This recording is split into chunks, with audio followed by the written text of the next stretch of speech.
ಮೊದಲಿಗೆ ಒಂದು ಬಾಣಲೆಯಲ್ಲಿ 1 ಚಮಚದಷ್ಟು ತುಪ್ಪ ಇದನ್ನು ಹಾಕಿ, ತುಪ್ಪ ಕರಗಿದ ನಂತರ ಒಂದು 1/4 ಕಪ್ನಷ್ಟು ಹಾಲು ಹಾಕಿ, ಅದಾದ ನಂತರ ಒಂದು 2 ರಿಂದ 3 ಡೈರಿ ಮಿಲ್ಕ್ ಚಾಕ್ಲೇಟ್ ಹಾಕಿ, ಜಾಸ್ತಿ ಬೇಕಾದರೂ ಹಾಕ್ಬೋದು.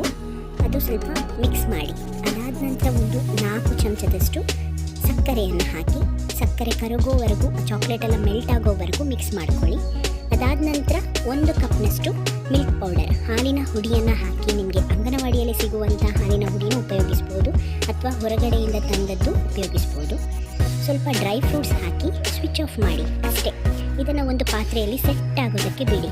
ಸ್ವಲ್ಪ ಮೇಲ್ಗಡೆ ಬಾದಾಮ್ ಅಥವಾ ಕ್ಯಾಶ್ಯೂ ನಟ್ ಏನಾದರೂ ಇದ್ದರೆ ಅದನ್ನು ಡೆಕೋರೇಷನ್ಗೆ ಮೇಲೆ ಸ್ವಲ್ಪ ಹಾಕಿ ಒಂದು 1 ರಿಂದ 2 ಗಂಟೆ ತನಕ ಫ್ರಿಜ್ಜಲ್ಲಿ ಇಡಿ ಸೆಟ್ ಆಗಲಿಕ್ಕೆ. ಅದಾದಮೇಲೆ ಕಟ್ ಮಾಡಿ ತಿನ್ನಿ, ತುಂಬಾ ಟೇಸ್ಟಿ ಆಗುತ್ತೆ. ಡೈರಿ ಮಿಲ್ಕ್ ಚಾಕ್ಲೇಟ್ ಯಾರಿಗೆಲ್ಲ ಇಷ್ಟ ಆಗುತ್ತೆ ಅವರಿಗೆ ಈ ಸ್ವೀಟ್ ಕೂಡ ತುಂಬಾ ಇಷ್ಟ ಆಗುತ್ತೆ. ಮಕ್ಕಳಿಗೆ ಒಮ್ಮೆ ಮಾಡಿಕೊಡಿ. ವಿಡಿಯೋ ಇಷ್ಟ ಆದರೆ ದಯವಿಟ್ಟು ಲೈಕ್, ಶೇರ್ ಹಾಗೂ ಸಬ್ಸ್ಕ್ರೈಬ್ ಮಾಡೋದನ್ನು ಮಾತ್ರ ಮರಿಬೇಡಿ. ಇನ್ನೊಂದು ವಿಡಿಯೋದಲ್ಲಿ ಸಿಗ್ತೀನಿ. ಧನ್ಯವಾದಗಳು.